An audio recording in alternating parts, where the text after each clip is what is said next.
Ladies and gentlemen, welcome to Talk Spicy. I'm Coach Gene Clemens. Thank you for joining me wherever you are joining me. Rate the show, comment, agree, disagree, but whatever you do, keep it spicy. 5-star ratings are appreciated. And if you're joining me on the YouTube channel, make sure you like, make sure you subscribe. Greatly appreciate it. It's been a good start to the week with Memorial Day falling on Monday. It being a Wednesday, it doesn't really feel like a Wednesday. But good start to the week nonetheless. And you know what's had a really good start, or who's had a really good start. It's the Las Vegas Aces. As we get ready for the NBA finals, we can't lose sight of the fact that the WNBA is now in full swing. And they have come out, guns blazing. I believe that scoring is up in the league, if I'm not mistaken. And right now, the Las Vegas Aces look like the class of the WNBA. They seem like they score at will.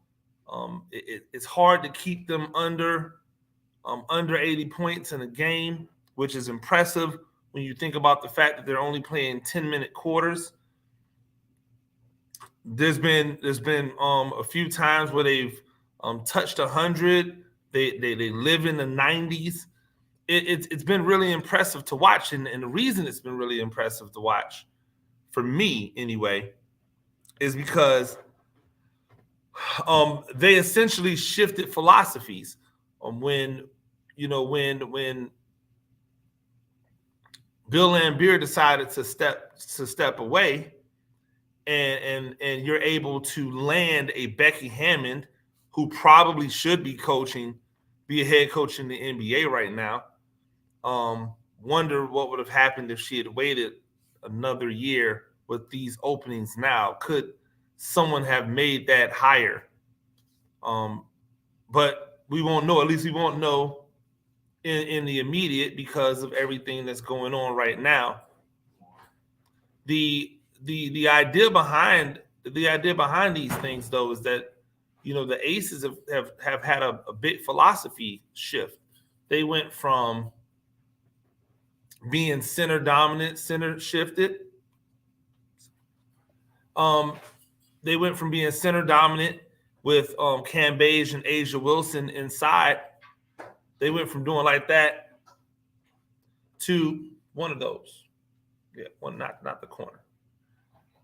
They went from being, dominant inside with Cambage and Asia Wilson to saying goodbye to Cambage. And at the time, I was like, man, Cambage, she also brings that outside presence with her ability to shoot the three. I wasn't exactly sure, but what they did was, instead of, adding another big, they just went small. They brought Kelsey Plum into the starting lineup, which I think she was a cheat code as a six woman last year a lot of times, but they brought her into the lineup and essentially have gone with a 3-guard lineup, putting Asia Wilson at the center, and it's opened up the floor. It's allowed them to play more fluid. It's the type of moves that you see high-level coaches make, and it's just really nice to see, Becky Hammond come into the position and immediately have so much success. And I mean, let's not be silly about it. She took over one of the best teams in the WNBA, but that's what good coaches get an opportunity to do. Good coaches get an opportunity to take over teams that are good, that they can take to the next level. The Lakers with Shaq and Kobe, the Lakers with Kobe and Pau Gasol and all the other people that they had, Lamar Odom, they wouldn't be those Lakers without a Phil Jackson. And so, like, people go, well, Phil Jackson always took over really good teams. Well, the Bulls never won a championship before Phil Jackson got there. And so, for as great as Michael Jordan and as great as Scottie Pippen were, they were not good enough to get that job done without Phil Jackson. So it's one of those things when you look at coaching, you say, man, coaching matters, right? But it's great to see a coach get an opportunity. Now, still kind of think it's a little whack that, these wages in the WNBA, they're getting better, but they still need to come on, because these ladies need to be paid accordingly. I'm not saying that they need to be paid like the NBA, because that's ridiculous. But I think that they need to be paid accordingly. And so, and I also think that they need to go ahead and match the game up. I think that they need to lengthen the quarters to the NBA quarters. I think that they need to have all the lines be the same. If they're not, I'm actually not exactly sure if the 3-point line is the same. I don't think it's the same, but I could be wrong about that. But I just think they need to make a universal court structure for all sports, not just for the men's game, but for the women's as well. I think that it should all be the same, so that everybody's playing under the same guidelines. I wouldn't even be mad if they made the ball the same, because at the end of the day, most women walk around playing with men's balls because they're playing against men. That's where they get their competition from. A lot of times when they want to try to step it up, you just see these women out here killing these dudes. I mean, murdering these dudes. And so when we look at that and we take that into consideration as far as the WNBA goes, it makes a lot of sense, right? Like, this is what we're dealing with. This is how we get down. This is the evolution. But it's been great to watch the Aces get off to such a fast start. The Connecticut Sun, Jonquel Jones and company, getting off to a great start. Obviously, they lost last night to the Aces in a really good game, but they've gotten off to a good start. The Sparks, who at one point in time was the class of the WNBA and was a perennial contender every year, they have made a comeback. They're playing better. You just see all around the league teams doing better.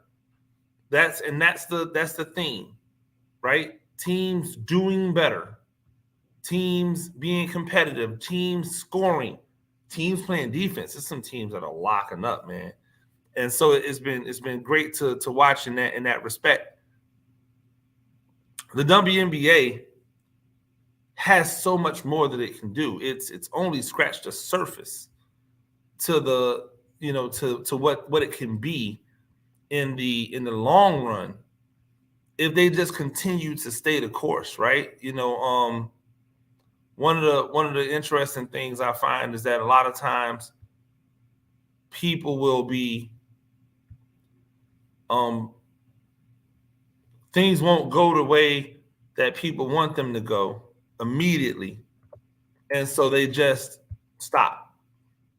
But usually it's the ones that persevere that start to see the change happen, and it's not always a major change. Sometimes it's very minimal. It's you can see it in small increments. You can see it in bite-sized fragments, to a point where you may not even see the change, but the change is there.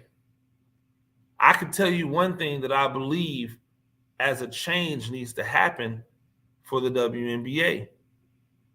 They need more than just us guys. Like, I keep thinking back to when I look at things that women support. When I look at sports, or not sports, but when I look at anything that a woman supports, when they support it, they come out in droves. They spend money. They consume it, right?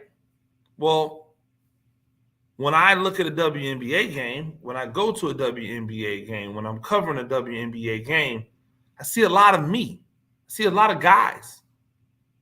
That doesn't mean, don't kill me. Doesn't mean I don't see women. But I don't see women at the level that I should see women. And I know I'm only spitting facts right now. There are a lot of women out there who love basketball who don't rock with the WNBA. And I can't understand it for the life of me. I'm like, wait a minute. You don't rock with the league? You don't rock with the league that you're involved in? What sense does that make? Like, how could you not rock with the league that you are involved in?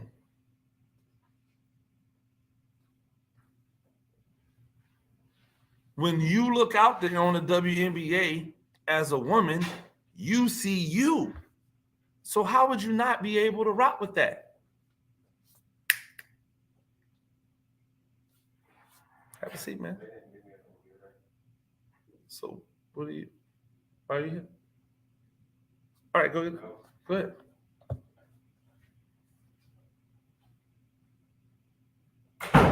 It's interesting. It's just one of those things that make you go, because I rock with me. Like when I look out and I see like black faces, I want to be around that. I mean, obviously, if it's something positive, I want to be around it. When I go out there, turn that down. Ma'am, one of these. No, nobody over there on the wall. One of these. It's an interest. I see black faces. That's what I want to see. I want to see black faces. I want to see things happening, right? I want to see things happening. And so, because I want to support me, I want to support what I do. And so that's a big thing about what I see with the WNBA. I just don't see that level of women going out to support the WNBA. And I'm telling you, once that happens, you're going to see everything change.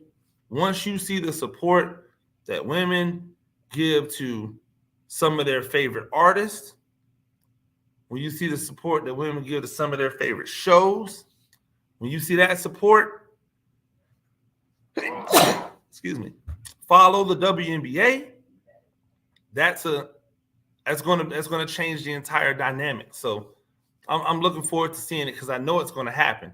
It's just slow increments. And sometimes those slow increments are difficult to deal with because we want everything fast in this microwave society. We don't want to work for anything. We don't want to grind for anything. Nobody said it was going to be easy. I think that in some respects, the WNBA shot themselves in the foot when they were first starting out by not really digging more into the personalities of the game and really just trying to make it all about basketball, which is great. But you don't build a brand when you're not allowing the ambassadors to be seen. And so it's just great to see where they're going. It's a fantastic start to the league, and I look forward to seeing what happens next. Ladies and gentlemen, that's Salt Spicy. I'm Coach Gene Clemens. Do this thing a few times a week. Rate the show. Comment, agree, disagree, but whatever you do, keep it spicy. 5-star ratings are appreciated. If you're joining me on the channel, you know what to do. Like, subscribe. Till next time.